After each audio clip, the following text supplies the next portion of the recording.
A very good afternoon and welcome everybody to the fourth AviaDev webinar, AviaDev Africa webinar.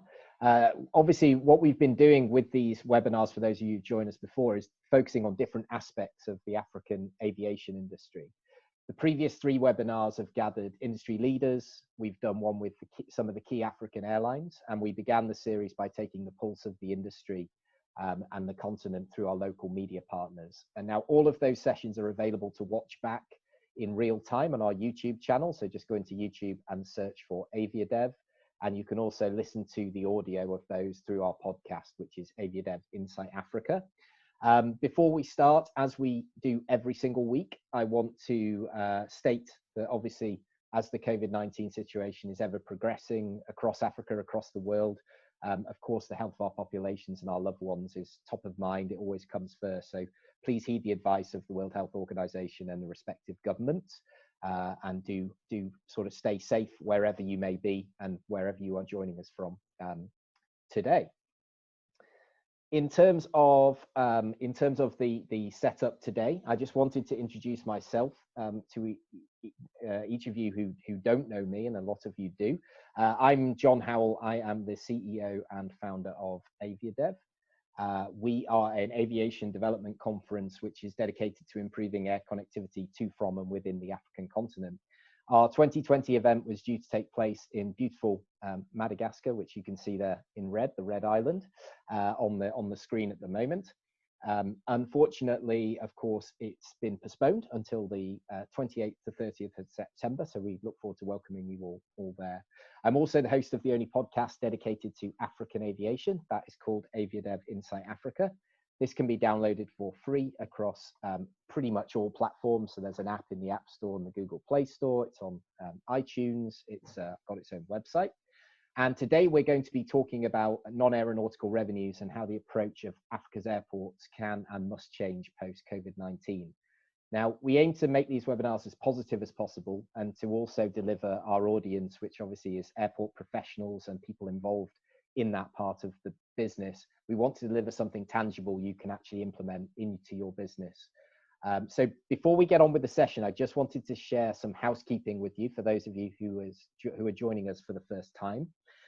If you haven't been part of it before, only our panelists have the ability to use their microphones. So therefore, if you would like to make an intervention or ask a question, please use the Q&A tab you'll find on the bar at the bottom of your screen. If you want to simply make a point or say something, you can use the chat button as well, which you'll also find. Now, the format of today's webinar is a panel format.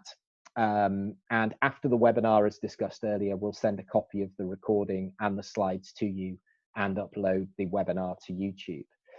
There are also going to be some interactive polls, and we're going to do 2 of those polls right now. Now, these are interactive, as I say. I'm going to launch the first poll, and you literally need to you literally need to choose your option, and it is anonymous, so we won't embarrass anybody. But if you can please take a look at that first one and start voting. We'll give you about 30-40 seconds. I can see the votes coming in, which is great. So if everybody out there could start voting, that'd be fantastic.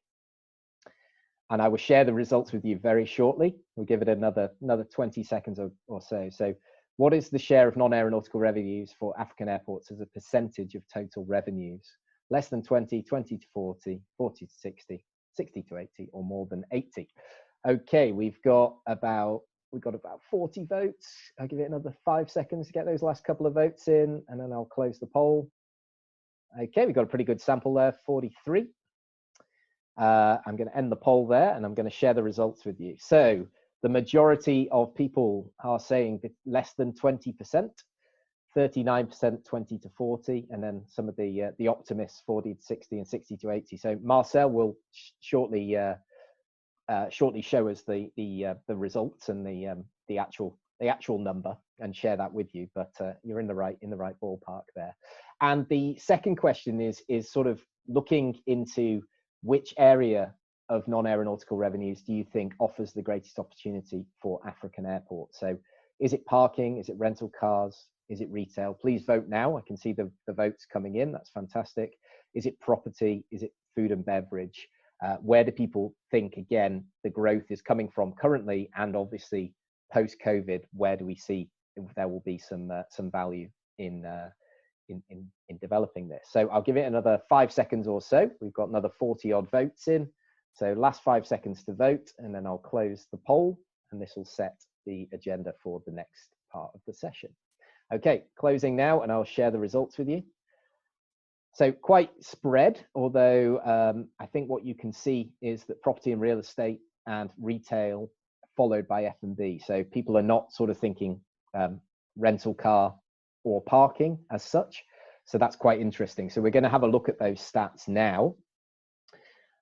So that's enough from my side. What I'd like to do now is I'd like to introduce Marcel Langeslag. He is the Director Aviation Africa at NACO, which is Netherlands Airport Consultants, who've been a fantastic supporter of AviaDev pretty much since day one. Now, Marcel's based in Johannesburg. He's got massive experience in Africa and beyond. He can help you with master planning, feasibility studies, and also engineering design and master planning. So, Marcel, over to you, sir. The floor is yours. Thanks, John, and welcome everybody. Thanks for joining us today. I think it's of course a big pity that we can't be together at the real AviaDev conference for another few months, but I think this is a pretty decent substitute to keep us all busy while we're sitting at home thinking about where we're going to fly next once the travel restrictions are lifted. The topic of today, of course, was prompted by what's happening with the impacts of COVID-19. But I believe it is a relevant topic in any case. It's just that the timing of it was prompted by the recent events. What I'll do in the few slides that I'll have is I just want to set the scene briefly by looking at a few numbers, a bit of data around the different income streams for airports, so that we all have a common understanding before we dive into the discussion to see where are the opportunities and where are the challenges, and what can we all do as industry players in this. So if we move to the first slide, this may be very obvious to most of you, but I just wanted to start off with a few definitions of the different income streams for airports. The most common and well known is obviously the aeronautical revenues, which is related to the core activities of an airport. Provision of runways, handling of flights and passengers. All the necessary stuff. And these revenues are often regulated as well, depending on the regulatory regime in place in the country. The next big group is the non-aeronautical revenues. So those are all the revenues relating to the non-core activities. So these are often referred to as commercial income, commercial revenue, and examples are things like retail, property, and parking. Then there's a small category called non-operating revenue, which is sometimes used to group some of the incomes for airports that don't fall into the first or the second category.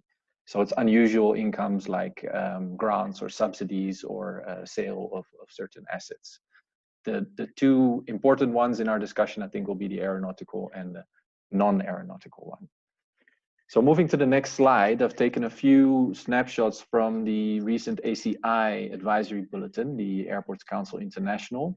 A few days ago, they released a bulletin describing the impacts of COVID-19 on the airport business, and they indicated there that the impacts are not confined to a certain region or a certain country, but all regions will lose passenger traffic at really very high rates, double-digit rates, they mentioned.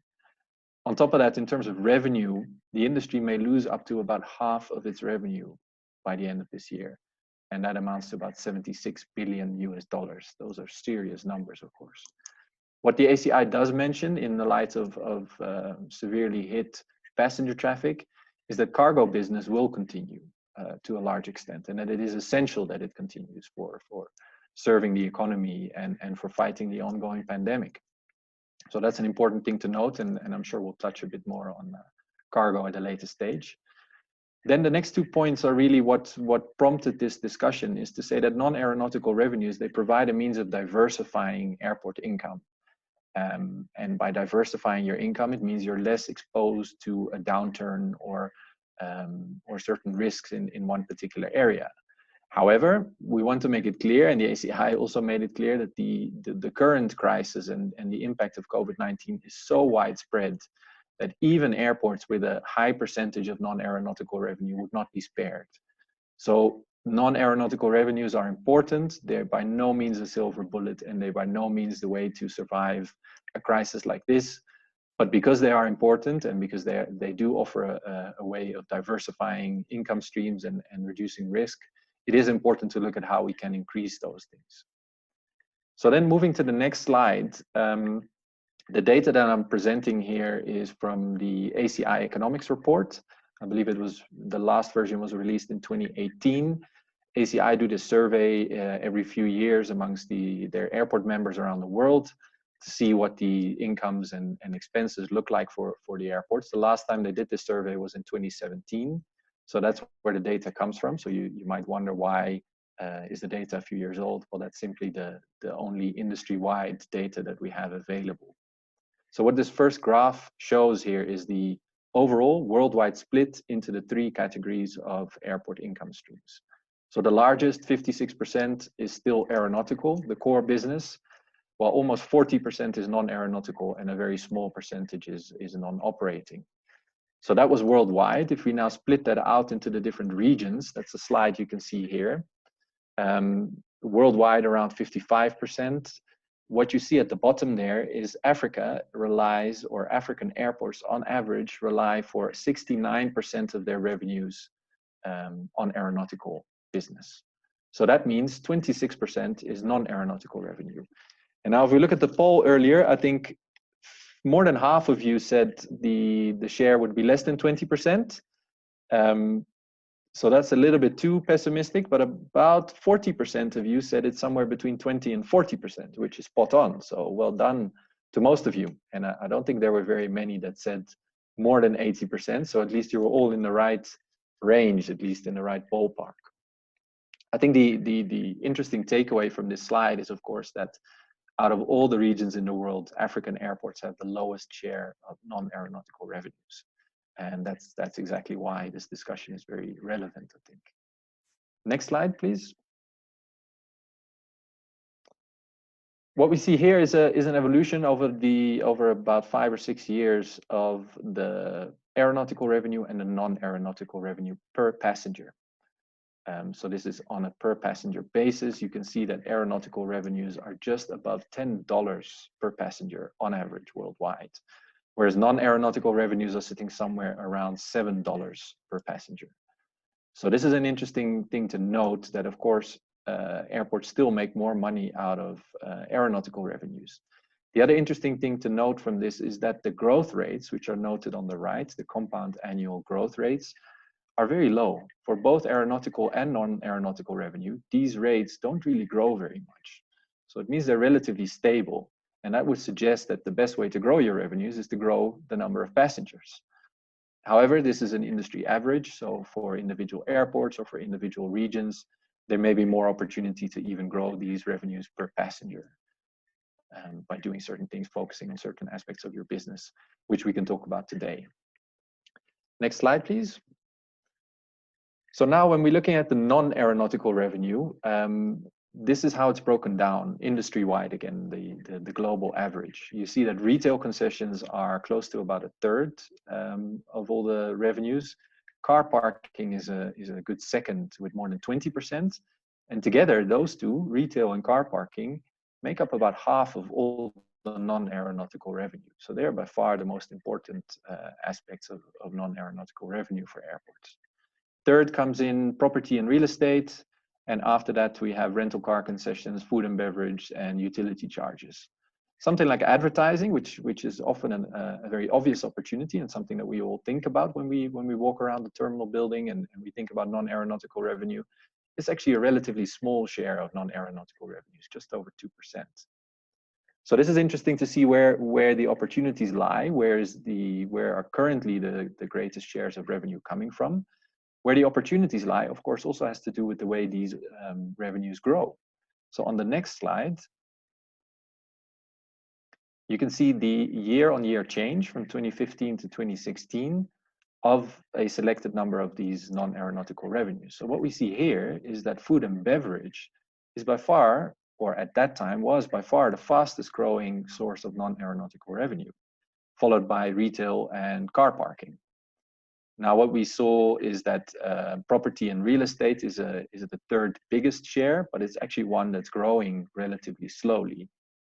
Again, this is an industry worldwide average, and individual airports and individual regions might have different figures in this regard. So it's interesting to explore for your individual airport which categories of revenues are growing fast to determine really where the opportunities are.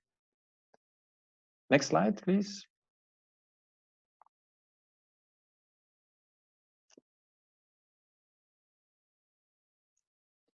So that was the overview of the data. I hope that sets the scene a little bit, so we know what we're talking about. We know what the rough percentages are industry-wide. We know that Africa is lagging behind in terms of non-aeronautical revenue, making this discussion very relevant.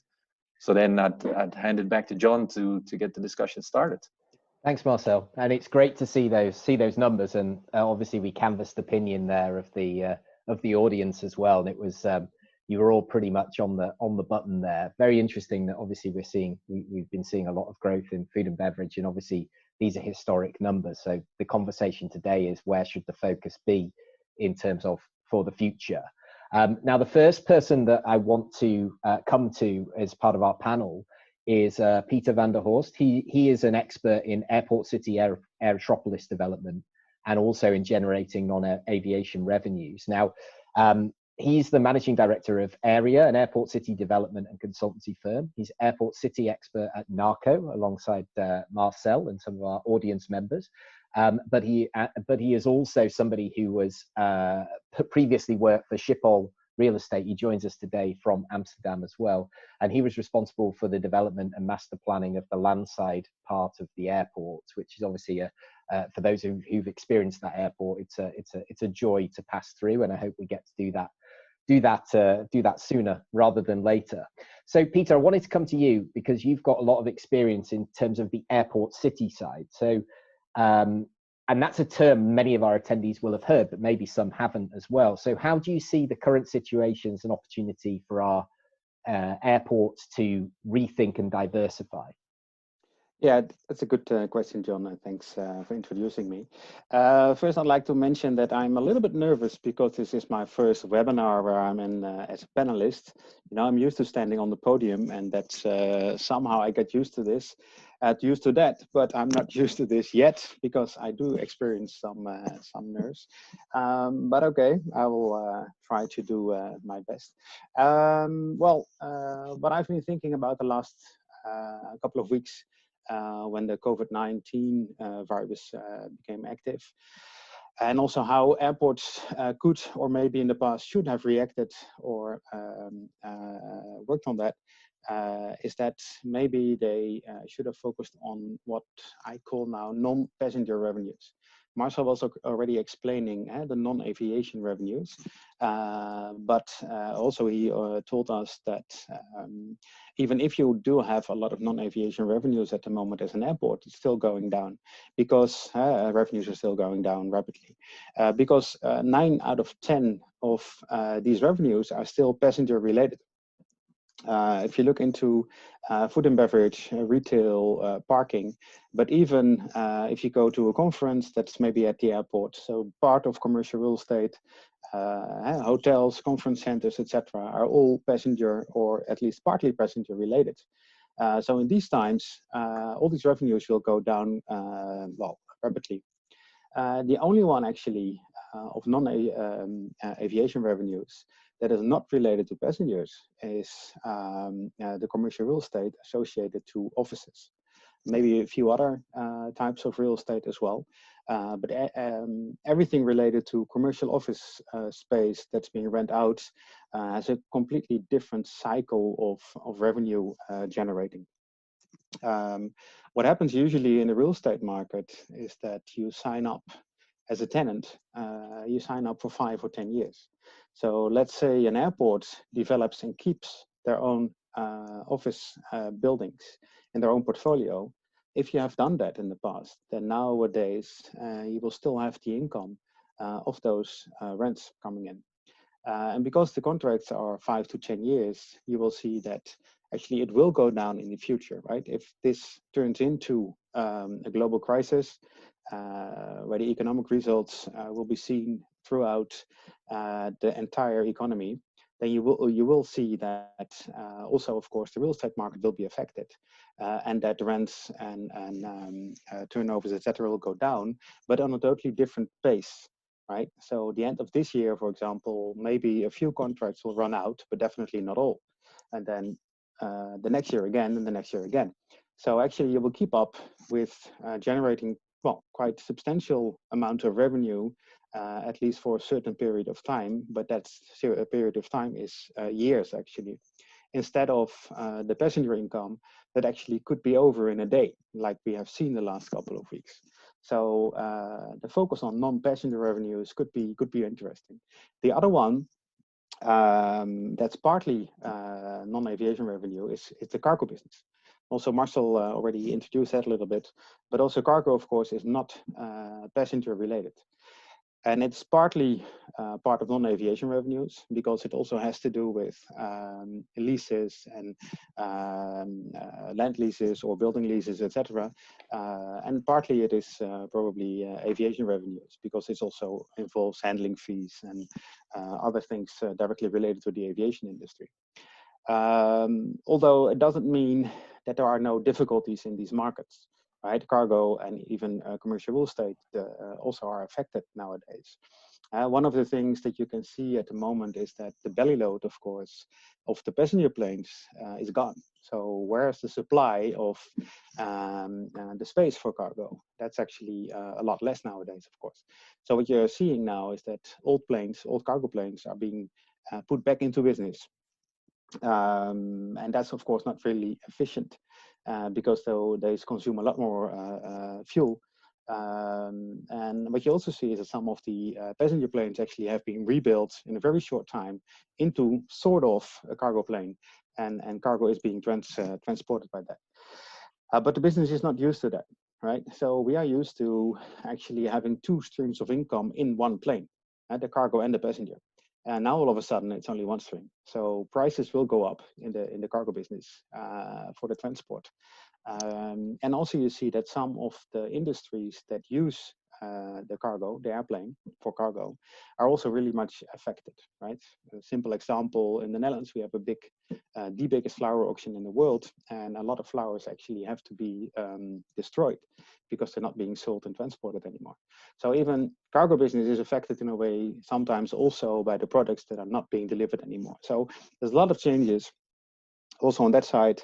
To me, it's not completely clear what will happen over there. So maybe that's also where some of our attendees, some of our audience can maybe bring in something with either the chat or the Q&A and give up some advice or some of their thoughts about what will happen with the cargo industry. One last thought I have about cargo is that the only thing that I sort of predict is that I think some of the bigger countries will definitely try to be less depending on China and Southeast Asia.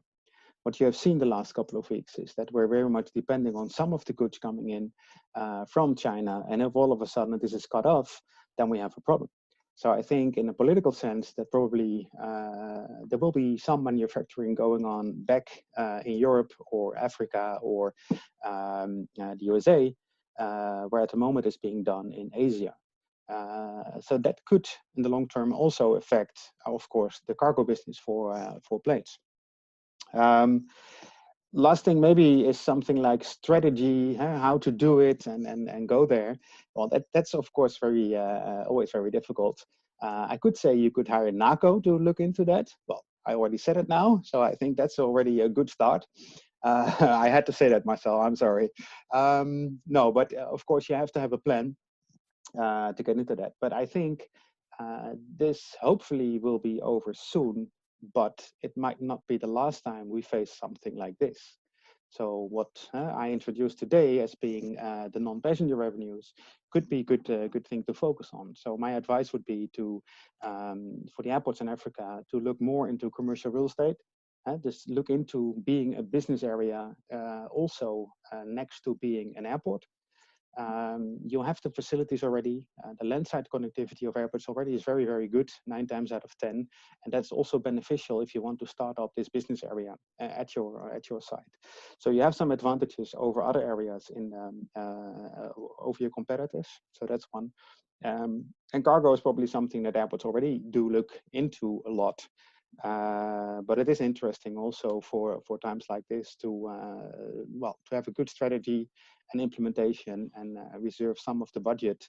Hopefully, the airports still have in trying to come up with a good strategy and an implementation plan to focus on these things. So that's basically what I wanted to share. Fantastic, thank you, Pieter. Great job. And I think, yeah, exactly what you're saying is times like these really show up where you are dependent on a particular market or particular income stream when that dries up. And as you say, with the passenger revenues, that can happen overnight, whereas there are other elements of the business that maybe are a little bit more resilient to this. And that's where, if you can spread your risk, you know, we've heard this for a long time about countries that are very dependent on natural resources for as income earners, then of course they now need to look at other industries and diversify, and those that haven't are now going to be suffering in this particular situation. So thank you for setting the scene. Now I want to come to Nicolas next. Now Nicolas de Villiers is the Deputy CEO of Ravenala Airports in Madagascar. He's also the International Project Director for Airport de Paris, ADP. He's got more than 20 years of experience in the airport industry. He's worked in Cambodia, Paris, and obviously Madagascar now. Now, obviously, Ravenala Airports as well are the host of AviaDev Africa 2020, and ADP and Ravenala Airports there hold the concession for both Antananarivo, the capital city, and also Nosy Bay, the beautiful area in the north of the island, for the next 26 years, I think it is. So I wanted to come to you, Nicolas, just to get a bit of an idea from your side as an operator. You know, what have you incorporated? I know you've got a new terminal opening very shortly. So what have you incorporated into the design and the planning of the airport there in Tana that is actually going to help from a non-aero perspective? Okay, so first of all, hello to everyone, and especially to my team, because I know that there are some people of my team based in Madagascar. Unfortunately, I'm stuck in Paris, so I cannot fly back to Madagascar for the coming days. Maybe, John, before replying to your questions, I can have a few words about what we do exactly in Madagascar. In fact, we took over the management of the main 2 airports in Madagascar in 2017, and it's in fact the government decided to privatize the airport in 2017. And my company ADP, who operates Orly and CDG in Paris, bid, for this concession project with 2 other companies, and we were awarded the contract for the 28 coming years. So in fact, when we start to operate the project, we had to develop the business based on the existing facilities that we had, and especially the terminal buildings and all facilities of the airports. So we had to put in place a 2-step strategy to develop the non-aeronautical revenues. The first one was how to optimize the revenues with our existing assets, and in the meantime, as we started the construction of new facilities, and especially a brand new international terminal building in Antananarivo, we had to organize ourselves to see how we could do even better with this brand new terminal building. So when we decide this strategy, the first thing that we do, like any business, you need to have a good team. I think it is the key, everywhere around the world. If you want to develop your business, you need to have a good team. And I can tell you that when we took over the management of the airport, as in the past, the airport was managed by some fully public, it was a state company. There was not really a focus to develop, non-aeronautical revenues. So the first thing that we did is that we started to recruit some people. But as you can imagine, in a country like Madagascar, to find professionals who knows, what they're talking about, it's quite tough. So what we did, we found some very talented people, maybe who had no experience in airports, but we knew that they have a lot of talents to be developed. And at the same time, we have signed a contract with ADP, with our mother company in Paris, to support, to structure, to help the development of the non-aeronautical revenues. So we have signed a long-term contract with ADP, and every year we have some experts coming from our head office in Paris to support and to organize these developments. And it means that every year we have at least 3 or 4 guys coming from Paris and helping us for 3, 4, 5 weeks to help the team to organize themselves. So it is the first thing that we did. And after recruiting the people, what we try to do is really to find some quick wins, because we have, first of all, we had to demonstrate to the public authorities that we are very useful for the development of the business. So we did a couple of things, and sometimes it has to be very, very simple.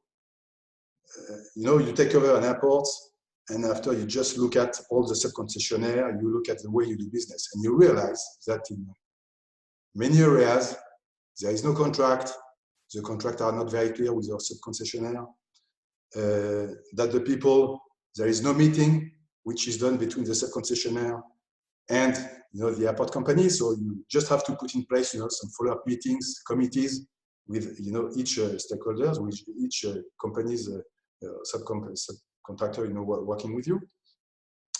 And you also have to try to help them, to help these people who are already in place, to push them to do better. And I can tell you that very, very quickly, after 2 or 3 years, and which is the case by today, because we are in 2020, after 3 years, we have almost multiplied by 2 the revenue generated by per passenger. When we start to do the operation in the airport, the average revenue per pax were around $2.5 US per pax. Today, it's roughly $5 or $6 US per pax. So we had no new facilities, just people, ideas, and trying to facilitate the daily life of the people we were working with. So it was the second thing that we did. The third thing is what was said by John. In parallel, we were working to develop a brand new terminal building. So obviously, when you do this, you start from scratch, so you can design the terminal building in order to be able, to optimize your non-aeronautical revenues. So it's what we did. So we did, like everywhere, we did first a market study to see what we have to do, how big it has to be, and also we really identify the key constraints to develop the business in Madagascar, and we identify a certain number of points. One of the main one is the legal framework, because in some countries, you cannot use some currency, for example, for the retail, for the F&B, you cannot use a local currency. So you have to check, you have to work with the government to see if you can change some of see if you can change the regulation. After you have, when you decide and when you launch tenders, you have to make sure that all people are treated equally. It's very important, and I think in Africa it's very important to show that everyone is equal. It's one of the key points, and of course we decided to launch tenders for all our sub-concession. But it was very for many of them, because it was for the retail, for the F&B, for the advertising, for the banks, for the money changers, so what else? For a convenience store, for everything. So we launched between 10 to 15 tenders. And one of the key points that we put in our in the tender rules was, one, we want to work only with professionals. So we pushed local companies to team up with international companies, to make sure that these international companies would bring their expertise in Madagascar. So we pushed them to team up and to define exactly the way they are working to work together with us. So it's what we did, and we brought some one of the major international companies in retail, in the F&B, to Madagascar. And at the first beginning, most of the people were not thinking that it could be possible to bring these companies working in Madagascar. And at the end of the day, we did it. Something else which is very important is also to work very closely with the public authorities, because it happens that when we don't go all in the same direction, it's very difficult to develop the business. So we are doing, and we are still doing, some regular meetings with them, and also with our subconcessionaire, to make sure that everyone is really understanding what we try to do and where we want to go. And I can tell you that when we explain to the public authorities that we wanted to develop the business, they understood exactly what we wanted to do. And at that time, when we have, and we do it now, when we have to discuss any change in the legal in laws, for example, it is much easier. It's much easier. So it's what we do today. And hopefully, so we expect, maybe not now to double the revenues per pax, but we expect to increase when the new international billing will be open, to increase it of more than 50%. So originally it was $2.5 per pax. We think for today, at end of 2020, even with the crisis, we think it should be around $5 or $6 per pax. And we think that by 2023, it should be around $8 or $9 per pax. So much higher than what we had 3 or 4 years ago. So after doing that, we have also tried to develop any kind of business. And it is one of the key points that was said before. It's very important to diversify your revenues. We realize that many things can be done. One of the main ones that we started, I would say now 12 months ago, it is to develop the revenues generated by the properties and real estate. And in less than 1 year, these revenues have been multiplied by 2,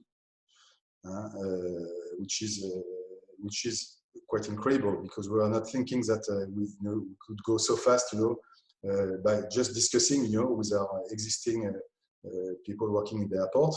But we succeeded to really to have new contracts, and to make sure also, because it was not the case at the beginning, to be paid, every month. We're also developing, the general aviation business. Madagascar is a huge country.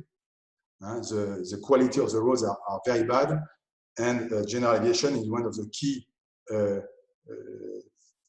way to move and in the country.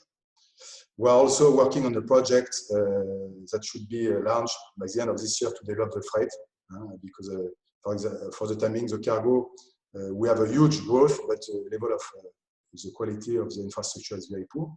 So we are developing this.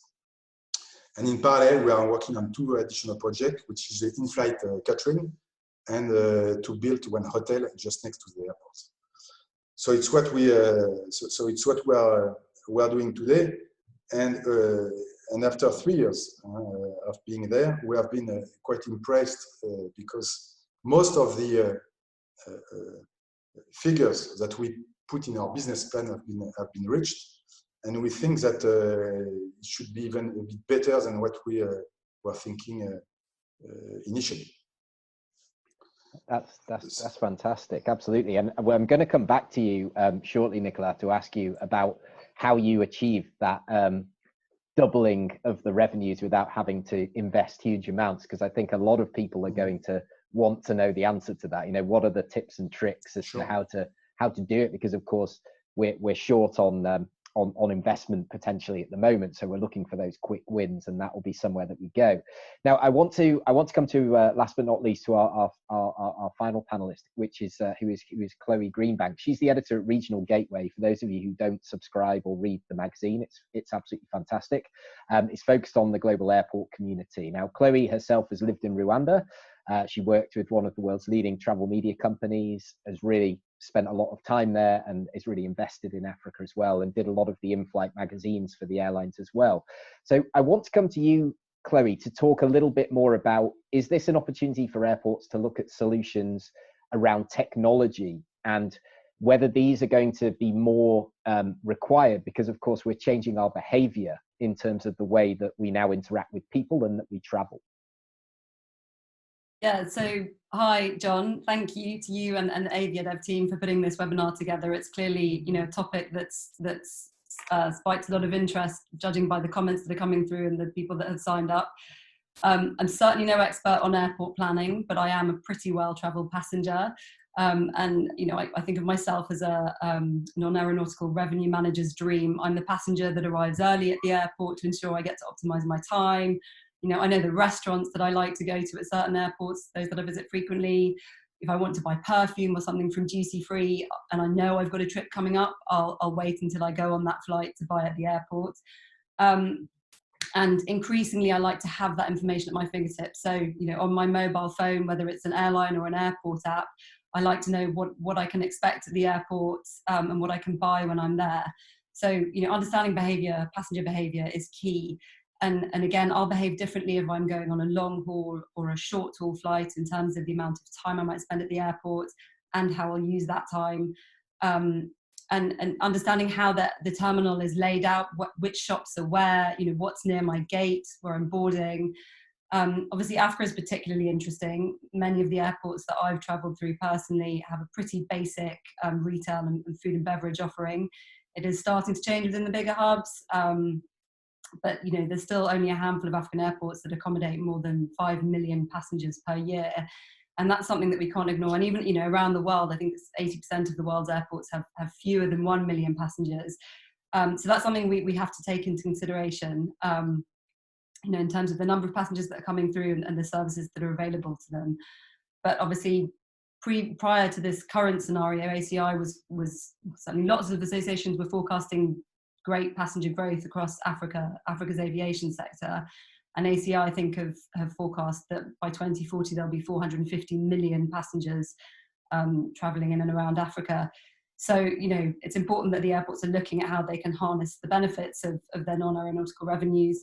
Every single one of those passengers is a potential spend, whether they're looking at parking, shopping, eating, or in the case of airport cities, looking at conferencing venues, commercial premises, hotels. They all have the potential to spend. But particularly on the sort of technology side, I mentioned before that I like to use my mobile phone to understand the layout of an airport and what I can get. So the emergence of the digital native passenger and increased mobile technologies is helping African airports to evolve at pace with the rest of the world. So it's about harnessing that technology. Mobile phone use is prolific across the continent. It's commonplace for Africans to use their mobile phones for payments, bank transfers.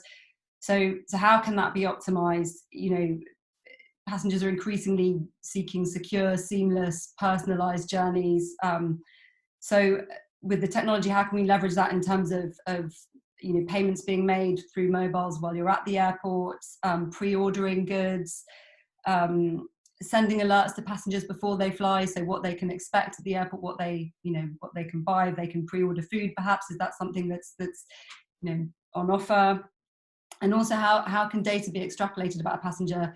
Who are they? Where are they traveling to? What gender are they? What age are they? And how can that be used to deliver a more personal journey through a mobile phone? That's something that I think we'll see increasingly sort of growing as an area of interest. Amazing. Thank you, Chloe. Thank you for that. Now, I know that, thank you for the questions that are coming in, and we are reading those and obviously keep them coming as well. I know that Moritz Breitman is actually one of our attendees today, and he was on a podcast with me not that long ago. And one of the stats that was very interesting that he brought up is only 11% of African airports have actually got some element of sort of external investment other than just the private than the public funds. So I wanted to come to you, Marcel, on this. Do you think that something like that is holding back the sort of development of this? Because Nicolas was saying, before they got involved, of course, maybe there were some quick wins, and we're going to come back to him for those tips. But has that been something that is definitely holding back the non-aeronautical revenue development? Yeah, I certainly think so. I mean, it'd be interesting to hear from some of the other airports in attendance today what their view is on the challenges that they face in terms of growing their non-aeronautical revenues. But I do think the thinking about non-aeronautical revenues requires a different mindset than perhaps the traditional government department operating a piece of infrastructure mindset, which is still quite prevalent in many African countries.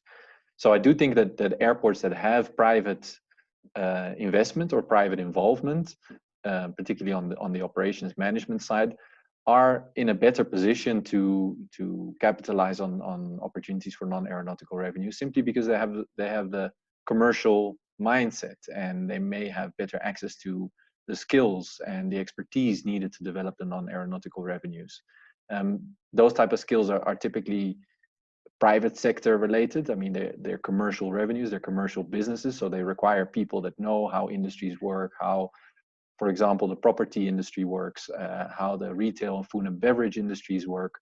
So you need really commercial private sector expertise to capitalize on the opportunities for non-aeronautical revenue. And it'd be very interesting to see if there is a correlation between airports with private sector investment and the share of non-aeronautical revenues. And my expectation is that the more privately owned or privately operated airports would have a significantly higher share of non-aeronautical revenues. Fantastic. Yeah, thank you for that. Now I want to get some of the questions that have been coming in. I want to come back to you, Nicolas, on this one. So Rick from Dubai has posed something quite interesting here. He said, you know, passenger experience has a lot to do with non-aeronautical revenue generation. And airports like Changi and Schiphol have shown that retail and other non-aeronautical revenues can be delivered aggressively. So what's your view on having some of the dominant airlines at a particular airport contribute more to fund better concessions to obviously support you to make more money? Is this something that could be something sort of thinking outside of the box? Do you think, is that right, Smile, that the airlines would be receptive to this, or do you not think so? I think it's a good question, but we should better ask it to airlines, especially after the crisis, you know, we are facing now. I think it's going to be very tough, you know, for airlines not to fund anything. And the first thing that they will have to do in the coming months is to see how they can survive. But generally speaking, I think in Africa there are two trends. You know, one which is to see how airlines and airports, how they can work together and how we can mix the two, you know, in the same box in order, you know, to fund, you know, the development of projects, and especially airport projects. And also, you know, we can see that there are more and more airports which are privatized. Personally, I think it's, I don't want to defend what I do. I think it's very difficult, you know, running an airlines is a business, running an airport is another business. And to mix those two, I think it's very difficult.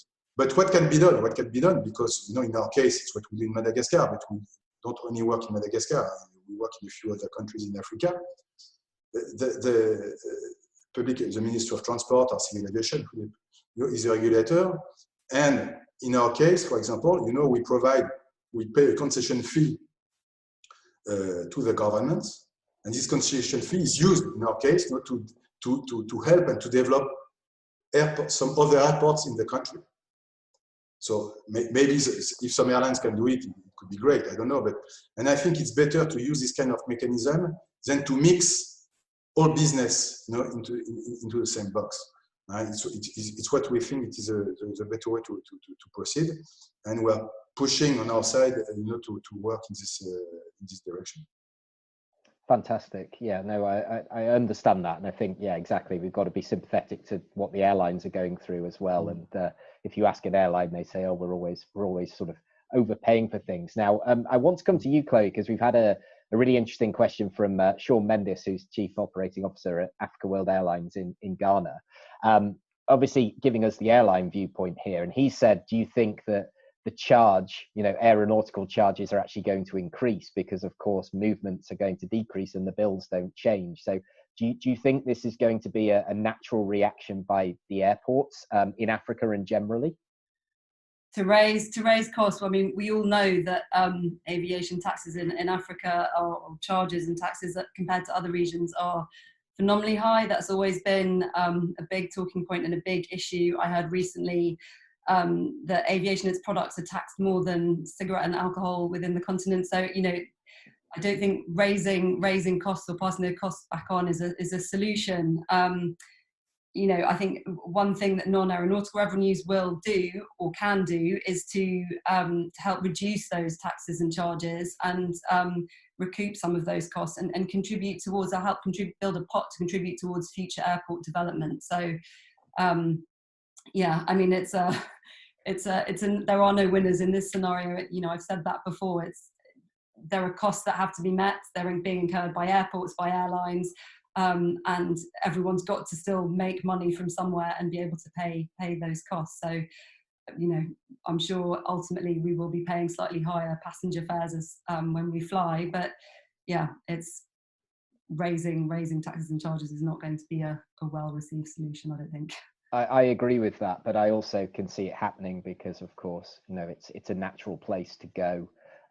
So we'll wait and see. I really hope with you that the aviation sector gets the support it needs, and we've talked about that on previous webinars about, you know, what are the governments doing to support this industry at its, you know, its time of greatest need. A question for you, Pieter, is we have my friend Captain Emmanuel from Nigeria has asked us a question about how can publicly owned entities such as airports, how can they become more commercially minded, especially at the moment in the downtime? Because we've talked about this as being an opportunity to kind of reset, reinvent, rather than doing the same thing, business as usual. It's not necessarily going to go back to there. So with your airport city development hat, what can they be doing in this time to then be better prepared for when things start to recover? Yeah, it's a good and a little bit difficult question, of course, because usually from a public perspective, the main reason to have an airport or operate an airport is to provide transport, right? So that's the basic and the primary goal, and of course that's also the primary goal for other airports. But they do understand that you actually create this area around the airport, with the airport, that also suitable for other things. So privately owned companies, airports, sorry, Marcel was asking the question, is the relationship between privately owned airports and the percentage of non-aviation revenues? And actually there is. There's a report called, I think, a CRP or something like that. I should look it up. And there it's being looked into that, and that you can see that it is related. So it does mean that public owned airports are doing a little bit less on the non-aviation side. I think it's a matter of perspective. It's a matter of understanding there are more goals to achieve than the transport goal. You know, you could, because you're already investing in highways going to the airport, you're investing in some cases rail transport, you're investing in creating a lot of amenities and services and civil works, etc., to create this airport. So why not use it in several ways? Why not use it more than only as an airport? Because you are investing, and you can use these investments in multiple ways. So actually, the percentage of cost will go down if you look into it like that, and you can create a business area over there, and you can create maybe a hotel with conference facilities at the premises and things like that, instead of just using all these investments along in the area for connectivity, but also for just getting your electricity in, and etc. For just one purpose, and that's the transport function. So I think it's a matter of perspective, and it's also a matter of creating a common goal between different levels of the government. Right? Usually it's on a regional level, it's on municipality level, but also on national level. And sometimes it's difficult to get these kind of different government levels to really good communicate with each other. Right? I think one of the successes at Amsterdam Airport Schiphol was actually that there is a lot of good governance over there. And there have been set some rules and stuff, but it's also sort of flexible and growing into different times and different periods. So you can together actually they stay on speaking terms all of the time, and together they look into what is best for the whole area instead of only for the airport or just for the municipality or just for the national government. It's a continuous dialogue between those different government levels, private partners, and also the airport. And in this way, you can actually create a common goal and set goals and action how to reach it. Yeah, I think that stakeholder approach and obviously illustrating the value of aviation to everybody, I think ultimately what this crisis that we're in at the moment is going to show is the value of aviation and how important it is. And the countries that do keep it going, you know, are then ultimately, you're going to miss it when it's gone, kind of thing. And it's a lot harder to build it from ground zero, as Raphael Cucci was saying a couple of weeks ago on this webinar. You know, he said it's much harder to start from scratch than it is to obviously keep something going. So I think it's illustrating the value of aviation.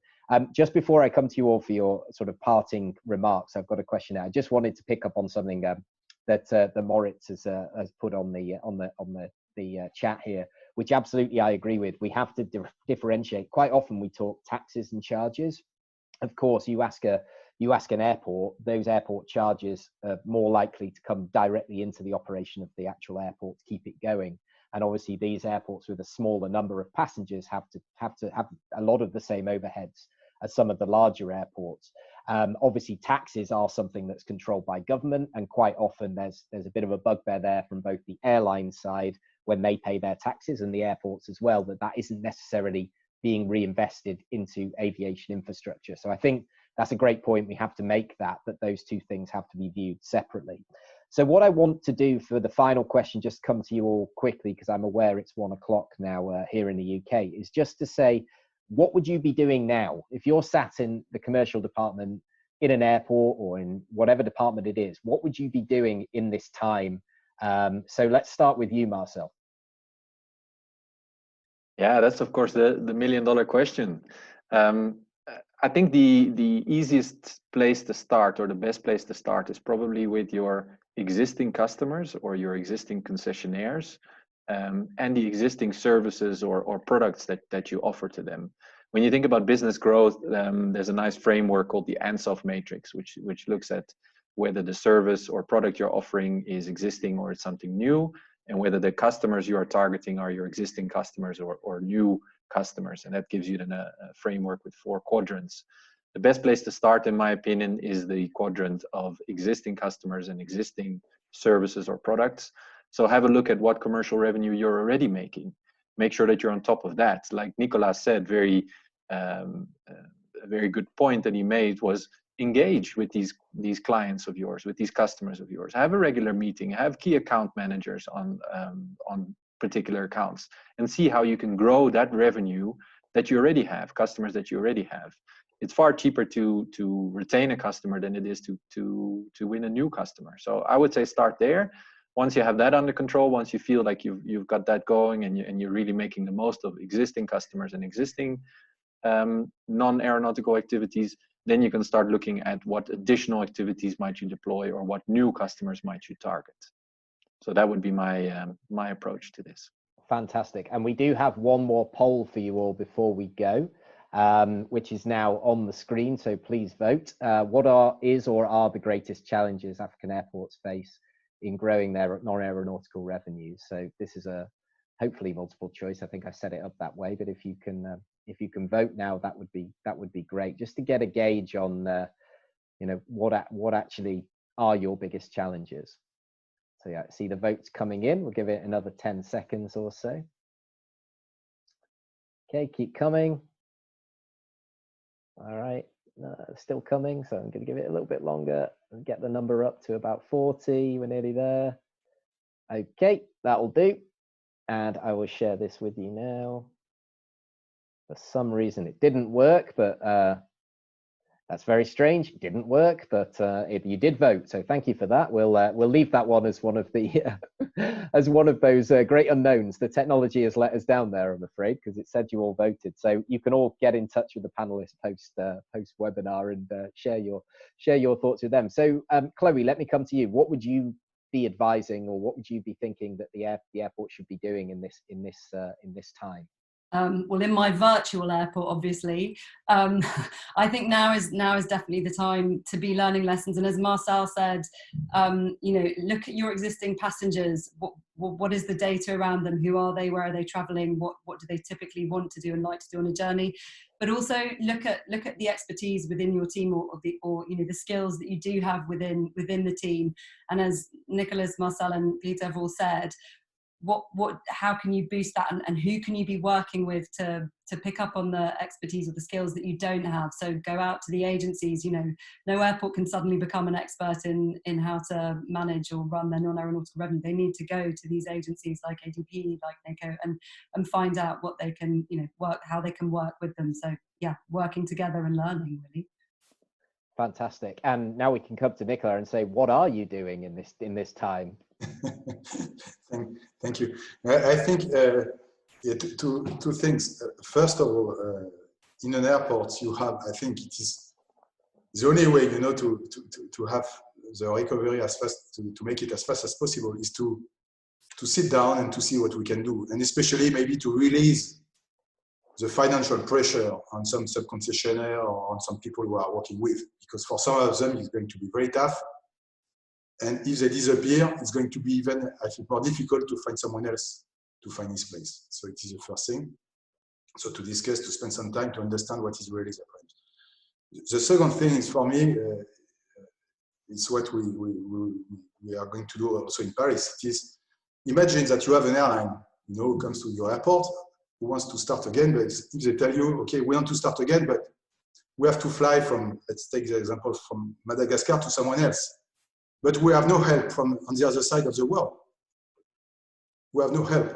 So it means that airports have a key role to play and to work together. And especially on our side in Madagascar, what we plan to do is to discuss, especially with airports, to see how we can help some airlines to start some flights that we were doing before, between two cities, between two places.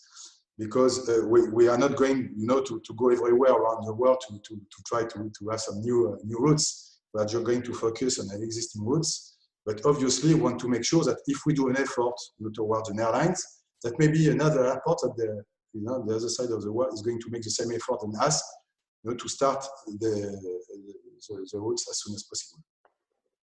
Fantastic. So yeah, speak with your partners and see how you can kind of get a bit of a team approach, which is obviously what we're all about at AviaDev. It's not just airports meeting airlines, it's airports meeting airports, and all the supply chain that goes with that as well, to obviously get our industry back on its feet. So final word to you then, Pieter. What would you be doing? I know you've kind of touched on this already, but what would you advise our audience to be doing with this time? Yeah, well, I agree with the other panelists that you should look into your partners and see which are the ones that really will get you through this crisis. And I think you should be maybe a little harsh even with this, right? You should focus on the ones that really can help you, and maybe let go of some of them that are not able to help you, right? It will shake up the industry. So I think you have to pick which ones will help you through it and which will not. This doesn't sound nice, I know that, but it's probably, it is, in my view, a little bit realistic. And also, if those partners you think you will need for the future, you should also turn it around and saying, okay, then I'm also going to help you. Right. So at the moment, I think you should try to keep the ties as short as possible with all your partners that are really important and you have to rely on for the future.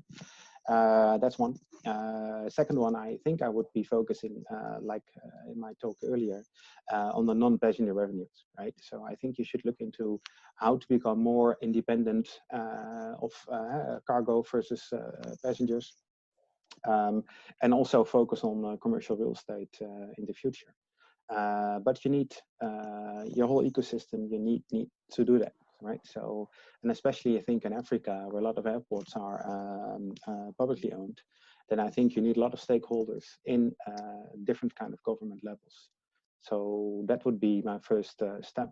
Talk to them, make them understand what your priorities and your problems are, and then start building from there and making this airport into an airport city with less dependency on passengers, and creating a resilient airport with more than one income streams.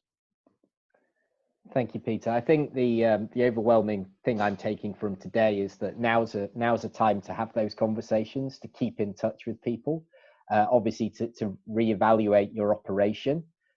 This is going to be a time of resetting, reinventing what the business looks like. So use it wisely.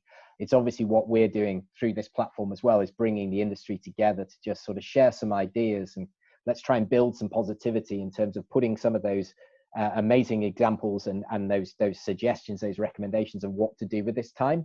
Let's put those into practice now. So thank you so much to my panel for joining us. We're going to take a break next week. There won't be an AviaDev Africa webinar next week. We're going to have an Easter holiday for a week. I'm sure a lot of you are getting fatigued with lots of webinars and lots of video calls and everything else. So we'll come back stronger in a couple of weeks.